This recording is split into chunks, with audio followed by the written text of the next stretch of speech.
He said my plan to increase access to pre-K in Arkansas was the wrong direction for Arkansas. And now he's telling us he's for increasing access to pre-K. I get confused. Is this the Washington ASA or is this the Arkansas ASA? I wish the real Asa-Hutchinson would stand up. You consider stand. Which one?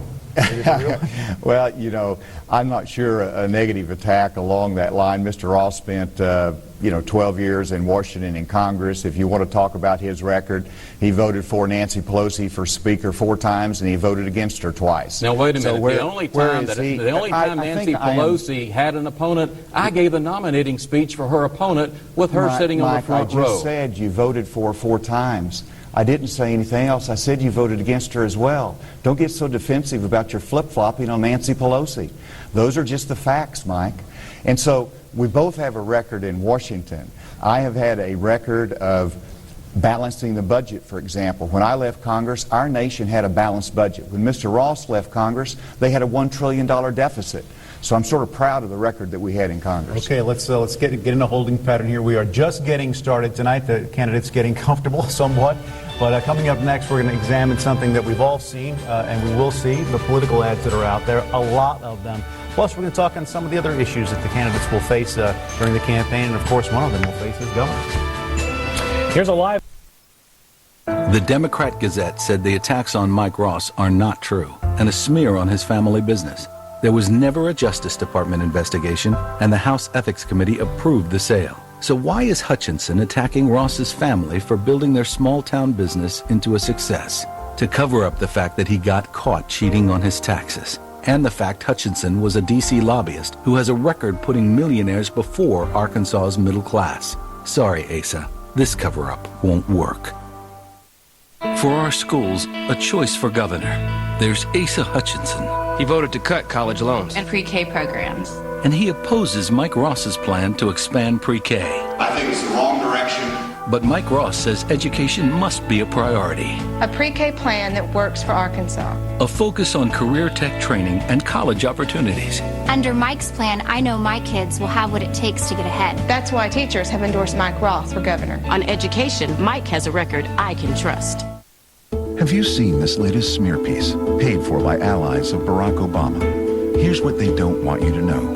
Asa Hutchinson found a mistake in his taxes. He reported the mistake himself and paid his bill in full. Many of us have made mistakes on taxes.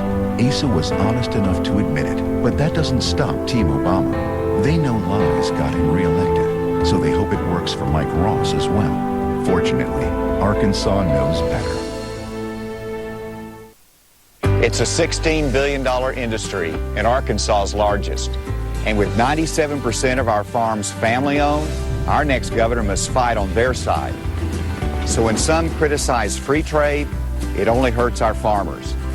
Whether it is rice, wheat, or poultry, I want to keep Arkansas business open to the world.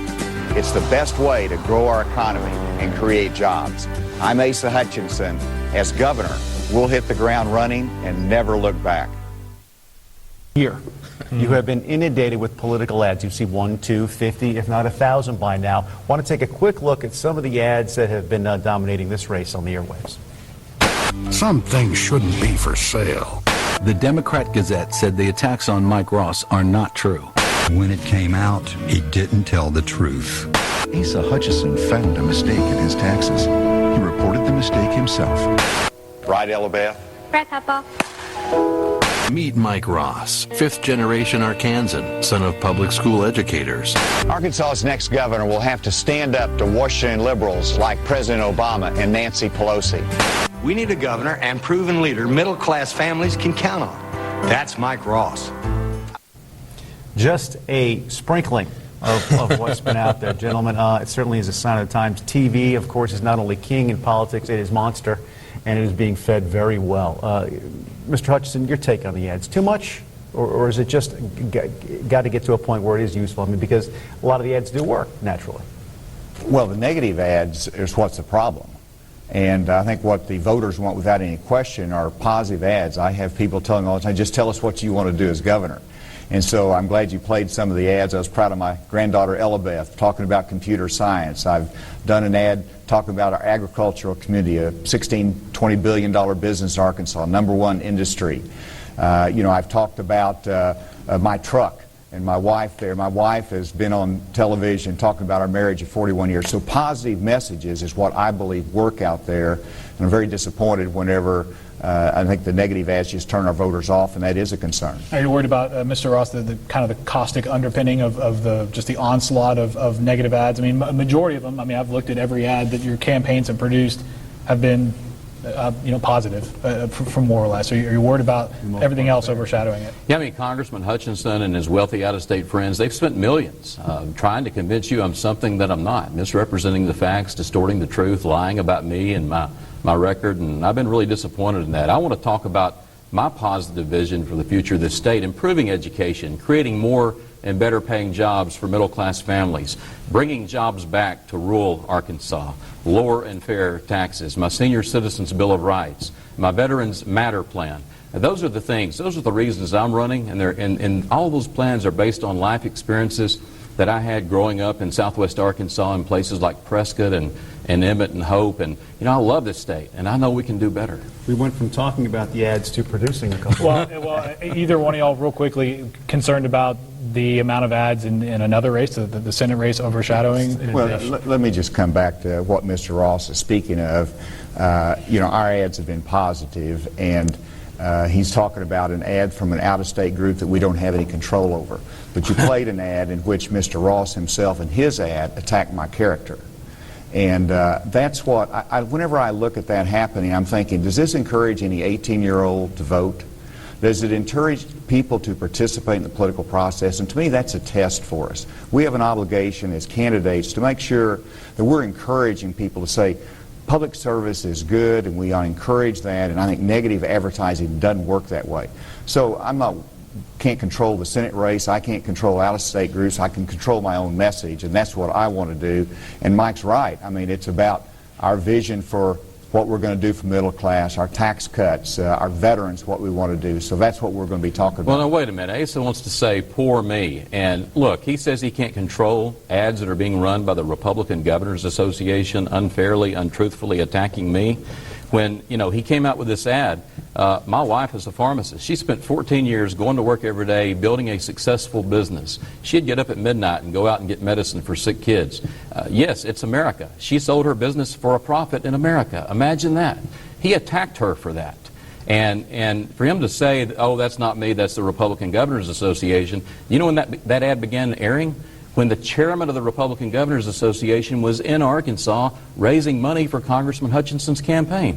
He could have said, this ad is not fair. The Democrat Gazette has done 3 stories, 2 editorials. The House Ethics Committee has reviewed this like 7 years ago and said there's no truth to it. But he didn't. He let it, he kind of wink and let him continue to go ahead and go after my wife.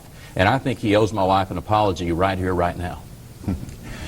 Well, Mr. Ross, do you control the Democratic Governors Association, the ads that they run attacking me? You know better than that. Of course, I have no control over those ads. It's illegal to coordinate those. And I don't know anything about the facts of the sale of your pharmacy. I'll let you answer those questions. I've never attacked you on that issue. If you remember me attacking you on that or in any way, you tell me right now, because I have not. Okay, we'll look forward to more of each of y'all's positive ads in the future. Yeah. Let's move on to health care real quick. Affordable Care Act obviously passed 4 years ago. Last year, Arkansas's Republican-led legislature passed a private option. Compromised Medicaid expansion places low-income Arkansans on private plans, uses federal tax dollars to do it. Recent figures show we now have 200,000 Arkansans receiving coverage under the private option. Most are going through private providers. As we mentioned, a smaller portion are still going that traditional Medicaid route. Private option opens up a real divide amongst Arkansas Republicans in the legislature. Mr. Hutchinson, we'll start with you. You've acknowledged it's the law of the land, a bit more opaque about the future of the private option in 2015. What happens if you're in the governor's office? I'm in the best position to negotiate with the legislature and to stand up to President Obama's administration as to what we need to do in the future. I've positioned myself to make sure that we can measure the cost. Clearly, without any question in my mind, the private option has helped our rural hospitals. It has certainly expanded health care in Arkansas, so those are the positive things. But any governor has to look at the costs for the future. Down the road, when I'm governor, we'll have to be picking up 10% of that. What's your impression of costs right now? Well, I think the costs are unpredictable. GAO came out with a report that the private option might cost more than the pure Medicaid expansion. You're also still getting in numbers as to what the insurance rates are going to be. And so we're still measuring it. And so I think a governor has to be careful, and let's wait till next year. So does the legislature lead the way on private option, or do you win next year? Oh, I expect to lead the way in working with the legislature. It's handy that both Republicans that helped draft the private option and opposed it have both endorsed me. So I think I can bring people together, as well as the Democrats, and say, let's figure out the right way for the future. But then also I mentioned we got to request some waivers, where it's not just accepting the status quo, it's trying to do it better. We might have to ask for more waivers from Washington and stand up to what they might be saying. All right, Mr. Ross. I wholeheartedly support the Medicaid expansion, the private option in Arkansas. Look, regardless of how you feel about the Affordable Care Act, the only part of it that Arkansas has any say over is the Medicaid expansion. And Governor Beebe worked with a Republican legislature and created an innovative, market-based, bipartisan solution known as the private option. And fast forward 1 year, and we're ranked #1 in America. We reduced the uninsured rate in Arkansas by half in just 1 year. Nearly 200,000 people, and I might point out, these are working Arkansans. People that don't work, they already get traditional Medicaid. These are the people that are trying to do the right thing and stay off welfare, but they're working the jobs with no benefits. And I'm going to fight to protect it. Now, Congressman Hutchinson here, he spent a year saying he was still reading it. And then he went on NPR radio and said the only good thing about the private option is it put these folks, as he called them, on private insurance, and it would be a simpler process, he said, to kick them off private insurance as opposed to traditional Medicaid. This is a lifeline to our rural hospitals. That's why every hospital in this state supports it. 200,000 Arkansans are going to be healthier now, which will help us create a more educated and trained and skilled workforce to bring more and better paying jobs to Arkansas. And as governor, I'll be a leader. I'll tell you right here and right now clearly where I stand on the issue. He continues to dodge it. He will not give you a straight answer tonight. Yes or no, do you support the private option? I do. In that diatribe that we just heard, you'll notice that there was never one mention of what it cost. And I think any governor has to be responsible to look at the cost to the taxpayers when we do good things. And clearly the private option is doing good things out there for our rural hospitals. But I would be irresponsible as a governor and as a leader of this state to talk about it and pledge 100% support without modification, without looking at it closely, and the cost down the road for our children and grandchildren. So my pledge to the voters is that I'll work with the legislature to get the right solution and to get a solution that we can afford, and also to push back to see how we can improve it. It's not about the status quo. It's not about just accepting what we've been doing. Mr. Ross would have accepted the Medicaid expansion purely as it was. Under his leadership, we would have never had a private option because he would have supported the Medicaid expansion. It was Republican leadership that came in and said we ought to look at it in a more innovative fashion. When we talk about a lot of these issues and successes of past governors, your predecessors, all the way back to Clinton, have come into the governor's office through state government. Both of you gentlemen have been involved in state government, but removed for some time right now. So working with he's never been involved in state government. I spent 10 years balancing the state budget with Mike Beebe as a state senator. Then coming in for work from your point of view, how do both of you forge those relationships and get moving on something as important as the private options with a legislature you guys have not worked with? Well, first of all, if I could respond to Congressman Hutchinson, I've mentioned numerous times tonight, we're going to balance the budget first. We're going to balance the budget first. The most the state ever pays under the private option is 10%. And we will be able to afford that because of the growth that will occur because of the jobs it creates. 200,000 people having health care creates more jobs in the health care sector. Any economist will tell you it will more than pay for itself. And I'm committed to protecting it. And still, right here tonight, he's had several opportunities. He will not give us a straight yes or no whether or not he supports these 200,000 working Arkansans keeping their health insurance. Look, I've got a history of being bipartisan. Congressman Hutchinson has a history of being hyper-partisan. When I was in Congress, I chaired the conservative Democrats. National Journal consistently listed me as one of the most independent members of Congress. I earned an A+ rating from the National Rifle Association. I have a history of working with Democrats and Republicans to get the job done, and that's exactly what I'll do as governor. All right, let's sit tight there for a second. Real quick. You have another question? Because he